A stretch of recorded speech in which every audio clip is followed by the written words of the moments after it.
Malaysia siapkan koalisi AFC tandingan bersama Jepang, China, dan Korsel. Antisipasi jika di-ban FIFA dan diskualifikasi AFC. Madam Pang, buset, ini mereka kenapa lagi?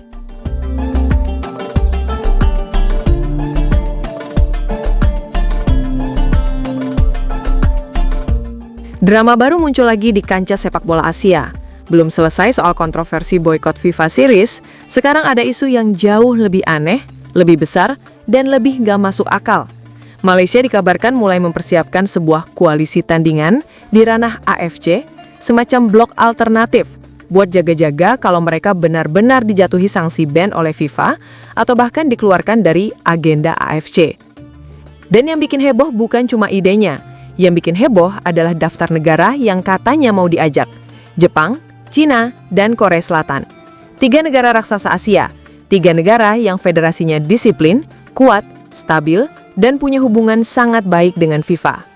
Makanya ketika isu ini muncul, publik sepak bola Asia cuma bisa geleng-geleng.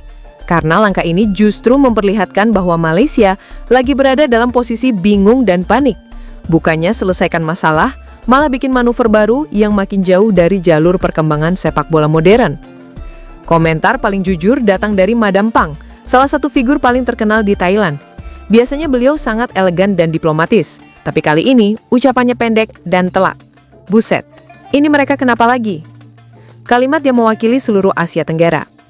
Untuk memahami kenapa respons negara lain sampai kayak gitu, harus dilihat dulu penyebab chaos ini.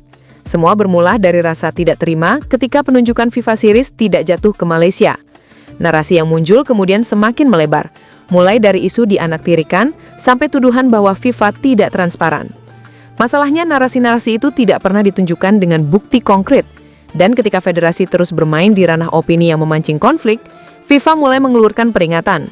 Nada ultimatumnya jelas, jangan merusak stabilitas kompetisi internasional dengan provokasi atau ajakan boikot. Dari sinilah, rumor koalisi tandingan AFC muncul. Sebuah tindakan yang lebih terlihat seperti upaya menyelamatkan muka sebelum badai sanksi datang, ketimbang strategi yang masuk akal. Padahal kalau ditanya, apa benar Jepang tertarik? Tidak ada tanda-tandanya. Jepang punya rencana besar untuk bidding Piala Dunia 2038, punya struktur sepak bola paling stabil di Asia, dan federasinya sangat patuh aturan. Mereka tidak punya alasan sedikit pun untuk ikut gerobong yang berpotensi melawan FIFA. China, negara itu sedang melakukan reformasi besar-besaran. Liga diperbaiki, masalah korupsi dibersihkan, sistem pembinaan dirombak. Mereka justru lagi membangun citra baru, bukan ikut drama negara lain. Korea Selatan, posisi mereka bahkan lebih kuat. Ranking tinggi, prestasi stabil, fanbase global, dan jadi salah satu negara yang paling berpengaruh di AFC. Bergabung dalam koalisi tandingan hanya akan menurunkan reputasi mereka. Dengan kata lain, negara-negara yang disebut Malaysia ini sebenarnya sedang fokus pada perkembangan internal, bukan drama politik sepak bola. Yang paling terlihat justru Malaysia lah yang sedang tersesat. Rasa frustasi mereka semakin menumpuk ketika melihat negara-negara Asia Tenggara lain mulai naik level. Contoh paling dekat adalah Indonesia. Penunjukan Indonesia sebagai tuan rumah FIFA Series bukan hadiah suka-suka. FIFA memilih karena ada alasan kuat. Stadion modern, supporter yang masif, federasi yang mulai stabil, event internasional yang sukses, hingga industri sepak bola yang lagi booming. Semua itu membuat Indonesia terlihat sebagai pasar emas, dan FIFA tentu mau memanfaatkan momentum itu.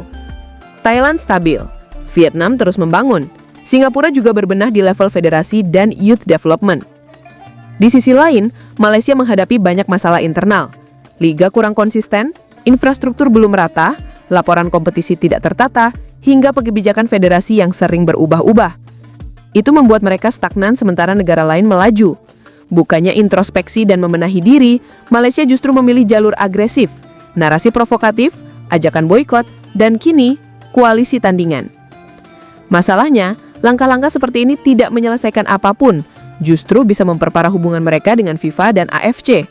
AFC sendiri bukan organisasi yang suka drama, mereka butuh stabilitas.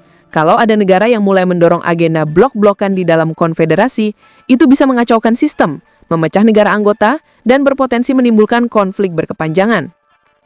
Dan keputusan Malaysia yang terlihat seperti memposisikan diri sebagai oposisi dari FIFA justru semakin berbahaya. Karena jika benar-benar dikeluarkan dari agenda AFC dan dibekukan dari kegiatan internasional, maka satu-satunya yang akan menderita adalah sepak bola mereka sendiri. Federasi bisa diganti, pengurus bisa mundur, tapi reputasi negara itu susah diperbaiki. Sementara negara-negara besar yang mereka sebut tidak punya kebutuhan untuk ikut campur. Jepang sedang merancang generasi emas baru, China sedang fokus membangun fondasi kuat, Korea Selatan sedang memperluas pengaruh ke industri global. Tidak ada satupun yang butuh koalisi cadangan. Kisah ini akhirnya terlihat seperti upaya Malaysia untuk tetap relevan di tengah tekanan, entah karena frustasi, entah karena panik, atau entah karena salah membaca situasi politik sepak bola internasional. Namun satu hal jelas, kalimat Madam Pang itu benar-benar jadi highlight. Kalimat pendek, tapi menunjukkan satu hal, yaitu negara-negara Asia Tenggara pun sudah bingung melihat arah Malaysia. Jika situasi ini terus berlanjut, drama tentang Malaysia mungkin baru mulai, belum menyentuh titik paling panasnya. Dan kalau mereka terus mendorong agenda koalisi ini, mereka bisa terisolasi sendiri. Jadi pertanyaannya bukan lagi siapa yang mau bergabung. Pertanyaannya adalah, apakah Malaysia sadar kalau langkah ini justru makin menjauhkan mereka dari panggung internasional? Dan lebih penting lagi, akan ada drama apa lagi setelah ini?